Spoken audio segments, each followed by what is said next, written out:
apartment. Didi? Ma'am? Nakahanda ka na ba, Didi? Patingin nga. Opo, Mami. Bagay po ba sa akin?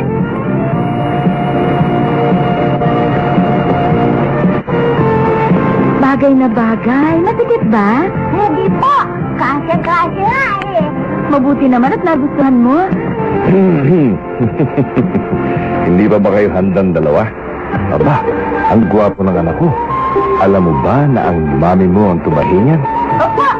At ito naman ang galing kay Dad. Wow! Salamat po! Gagamitin ko po ito ngayon, ha? Lalo kang gumwapo, anak. Gusto ko ito, Daddy! Talaga? Opo! Bakit yung anak ko? Uy, teka muna, magugusit ang damit ko. Ay, nga pala, tayo na! Oo nga naman, tumuloy na tayo sa lakad natin. O, baba na dyan. Opo, Mami. Ha?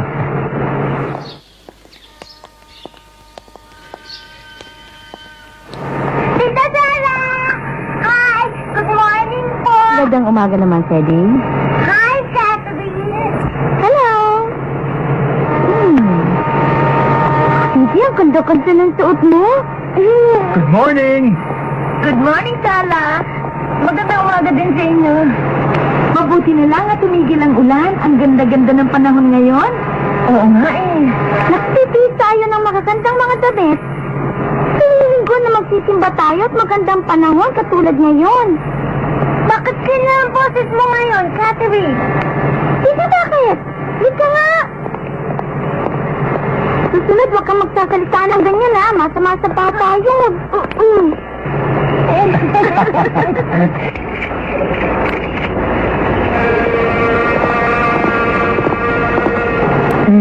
Sana laging ganito kaganda ang panahon. Hi, Mr. Hop! Sige! Come on, let's play! Oh?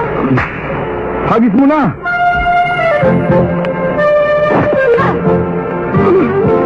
Halika rito! Ang galing mo na palang maglaro ng baseball, CD. Ano po ba yung ginagawa niyo? Naglalaro po ba kayo ng baseball? Oo nga, Catherine. Baseball nga ang nilalaro naming dalawa. Hindi ba, CD? Good morning, Mr. Hop. Good morning, too. Ang tunay kong pangalan ay CDL. Ang tawag sa akin ng daddy ko, mami ko at mga kalaro sa ibigan ko ay CD. Oh, hi! Hi, CD! Hi! Ito naman ang suko, CD. Saan galing yan, ha? Ang galing yan, ah! Oy, sombrero mo, bagay na bagay sa'yo. Ang gara naman ang sombrero mo. Saan mo nabili yan, ha?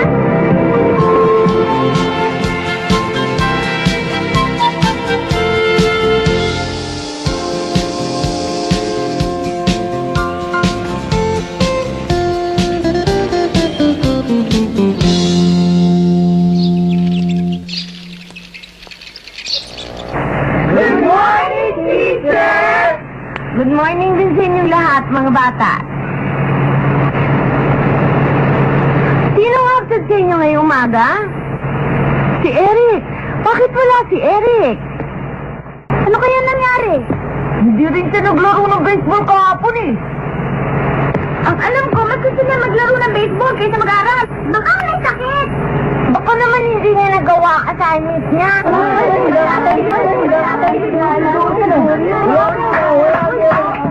Tama na, tahimik.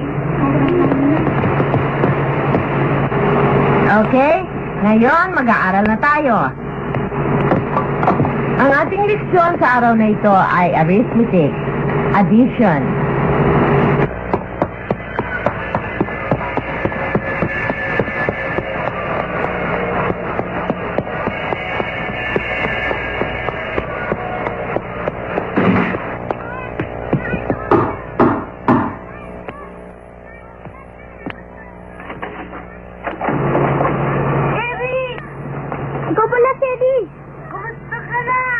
Akala namin kung ano na ang sakit mo eh.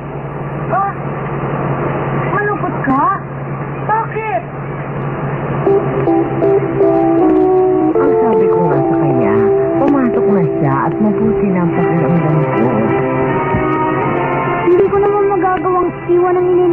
siya. Alam mo, anak, ako ang dapat nag-aalaga sa iyo. Hindi ka dapat nag-aalala ng ganyan sa akin. Nay! Tita, bakit? Ano ba ito? Tatawagin ko po, mami ko. Huwag na, Teddy. Maraming salamat na lang. Nay! Kayo po masusunod. Nay, siya nga pala. Kailangan ko lumabas. Magtitinda ako sigarilyo. Ano? Alam mo, Teddy, matagal na kami hindi nakakatanggap ng padala galing kay Itay. Ganun ba? Kaya nga kailangan ko magtinda para may pambili ako ng gamot ni Inay. Kita mo, hindi na ako makapaglaro ng baseball.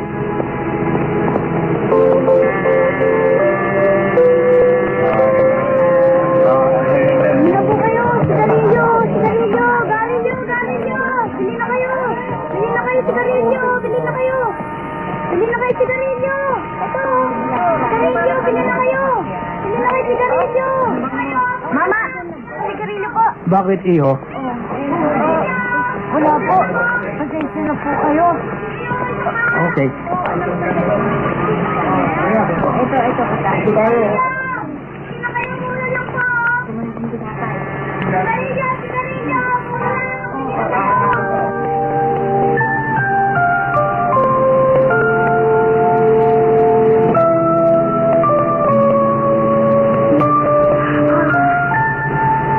Bakit ka napabuntong hininga, Teddy?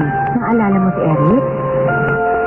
Sherry, huwag kang mag-alala, iho. Baka bukas dalawin ng mami mo, mami ni Eric. Oo nga, anak. Huwag kang mag-alala kasi pupuntahan ko naman siya eh.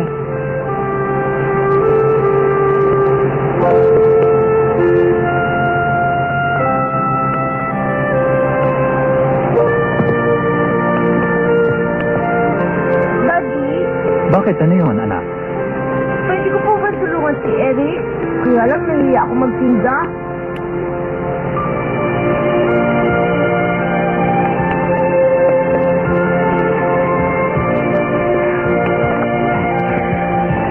Walang dapat ikahiya sa pagtulong sa kapwa, Cedric. Daddy, matali kong kabigan si Eric kaya gusto ko siyang matulungan. Kaya nga may magawa pang tulong para sa kanya. Daddy, anong magagawa pang tulong para kay Eric? Mag-isip ko naman kung paano ko siya matutulungan.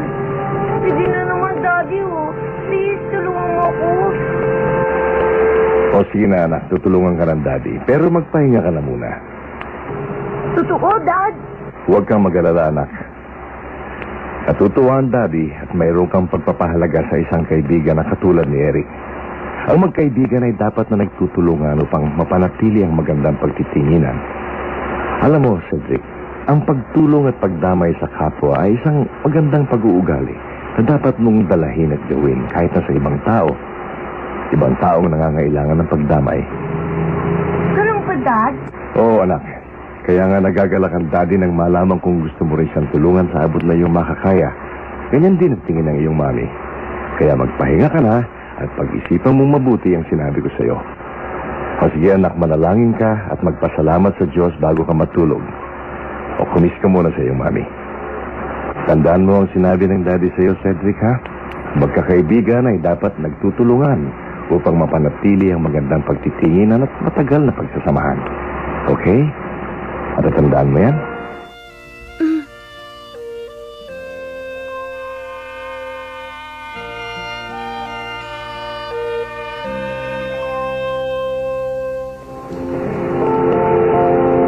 Good night, Didi. Good night, Mommy. Mommy, bakit iyo?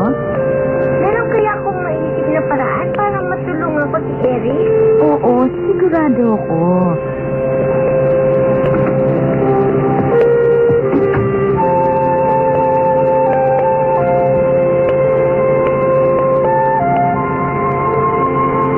Ano kaya ang mabuti kong gawin para siya matulungan?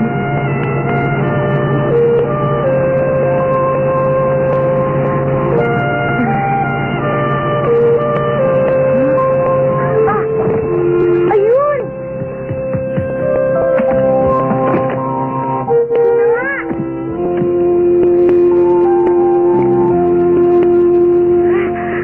HD encode by Carlolo 16.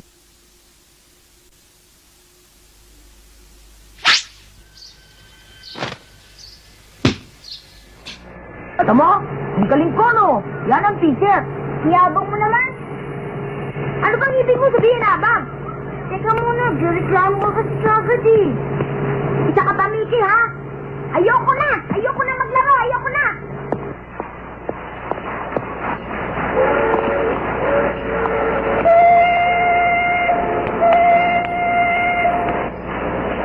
Ay, naku. Hindi masaya pag wala si Teddy.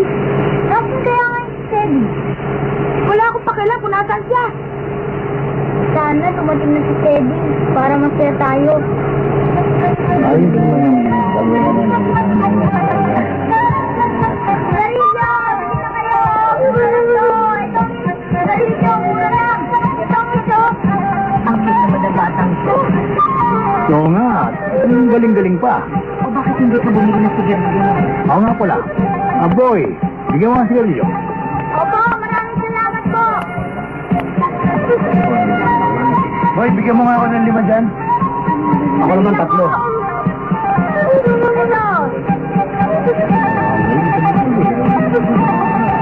Dito kayo, sigarilyo!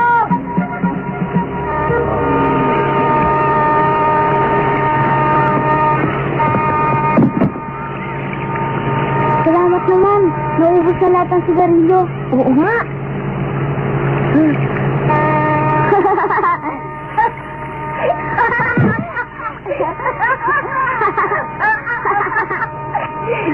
Okay ko ka.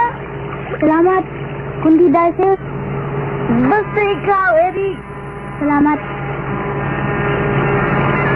Maraming salamat, Teddy.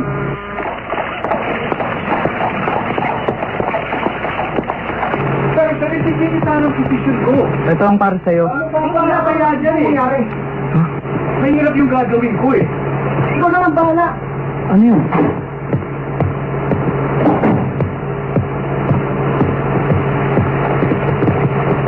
James, ano bang pinagtatalo yung dalawa at di naman kayo magkasundo? Lagi na kayo nag-aaway. Ano ba talagang problema niyong dalawa? Wala naman. Alam mo naman yan si Alex, siya ay mabait eh. Masipag. Ngunit kuminsan ay talagang may katigasan ng ulo. Mr. Elf, ito na ho yung mga diaryong galing British, French at German. Ngayon kong magalam ko po natanggap. Salamat. Totoo ho yung sinabi niyo, Mr. Elf. Ayun yun. Tungkol ho kay Edison, masipag naman, pero minsan matigas ang ulo. Minsan naman, hindi mo siya makausap. Ewan ko ba? Uy, pumasok ka nga rito. Oo.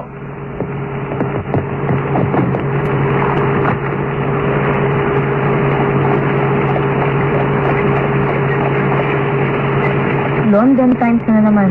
Laging British newspaper ang binabasa mo tuwing umaga. Pwede bang malaman kung anong dahilan? Sikreto ba? Hindi. Wala naman. Nothing special, Molly.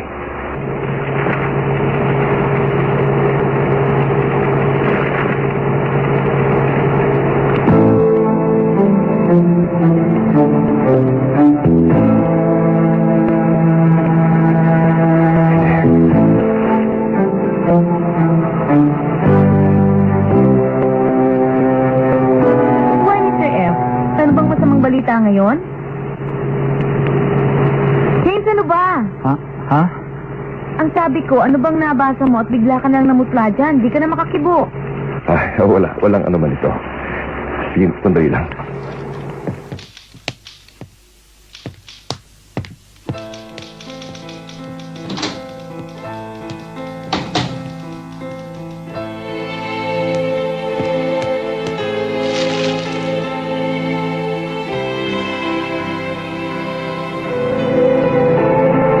Sudden death of Earl Dorincourt, eldest son, Mr. Beverly, who is the successor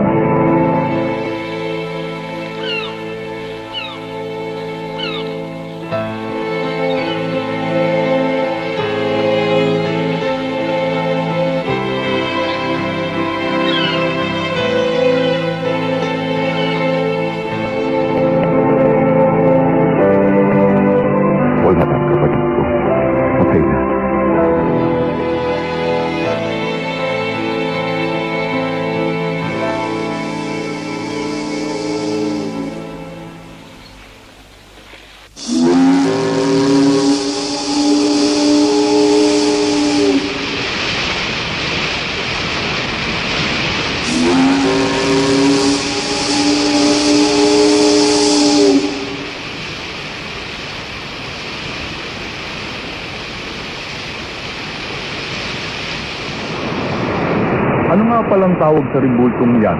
Queen of Liberty? Napakaganda. Ngayon lang akong nakakita ng rebultong ganyan kaganda. Kayo rin hubay dayo rito?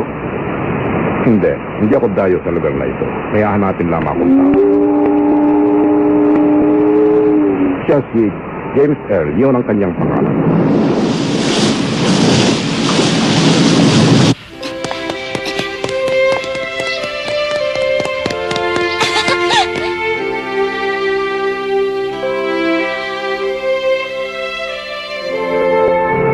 Ani, pati ikaw ay naabawa ko pa. Hindi ito naman. Sino pa bang magtutulungan kundi tayo? Salamat, Ani.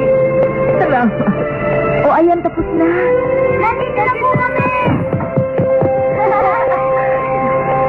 Mabuti naman at dumating kayong maaga-aga ngayon.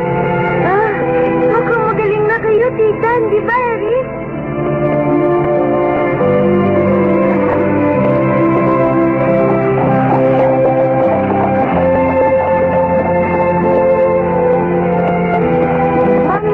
Ano yun? Masaya na si Eric kasi magaling na si tita. O, masaya ka rin, di ba? fb.com/alamat.natambihira.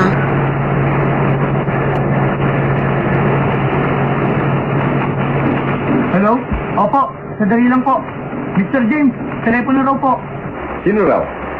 Ang sabi po niya, Mr. Havisham daw po. Gusto kayong makausap. Havisham. Mr. James, wala po kayong ipinagbabangko. Ang inyong pangangatawan, ang inyong kalusugan, sa palagay ko'y nasa mabuting kalagayan. At sa pagramdam ko'y wala namang kayong problema. Kayo man, Mr. Havisham, sa tingin ko'y hindi rin nagbabago. Maraming salamat, James. Alam mo, naparito ako para ipagbigay alam sa inyo ang tungkol sa kamatayan ng... Ang ibig kong sabihin, alam ko, nabasa ko kanina sa pahayagan ng balita. Kung gayon ay alam na ninyo ang aking patay. Nabasa ko nga sa London Times ang lahat ng nangyari. Kamusta at anong kondisyon ng aking namang hari? Siya isang matatag na tao, pero labis siya nasaktan dahil sa mga pangyayari. Ngayon siya'y may karamdaman dahil sa labis na kalungkutan. Ang aking namang hari may karamdaman.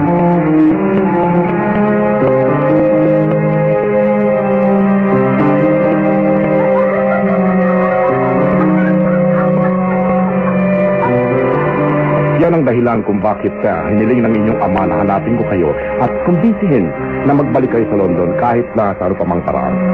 Itinakwid niya ako. Kaya naglakas loob akong makipagsapalaran dito sa Amerika at nasumpa kong hindi na ako magbabalik pa sa Inglaterra. Nagbago na ang lahat. Sinabi ng inyong ama na kinalimutan na niya ang nakaraan. Nagmamakawa kung sumama na kayo at bumalik sa Inglaterra. Sa inyong ama, nagmamakawa ako.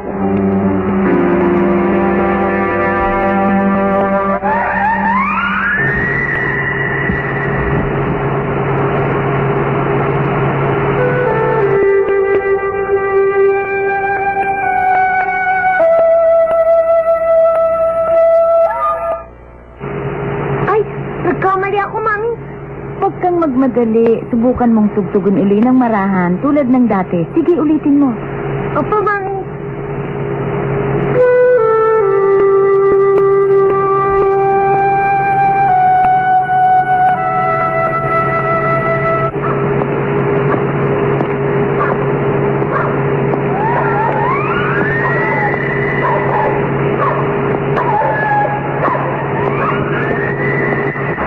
Mr. James, Mr. Havisham, hindi ba't sinabi ko sa inyo huwag kayong paparito? Oo, alam ko. Pero sumama na kayo sa akin pagbabalik. Ayoko na magbalik pa at yan ang sabihin mo sa aking amang hari. Nakapagpasya na ako. Hindi mo naunawaan, pero ito ang nakatadhana sa iyo. Hindi mo ba alam yan? Hindi mo dapat na suwayin ito.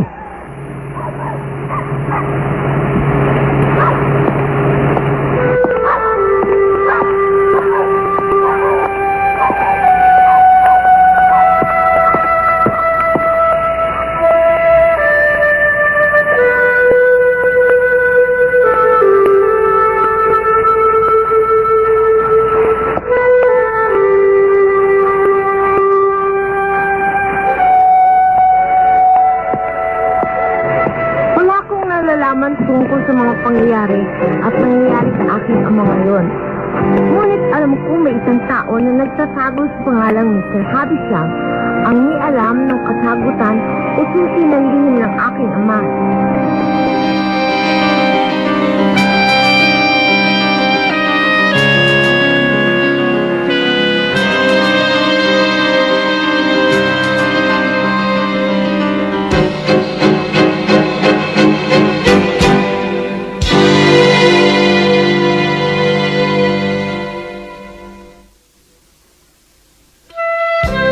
Tosan, イギリスへ行こう。みんなでお見舞いに行けばおじいさんもきっと元気になるよ。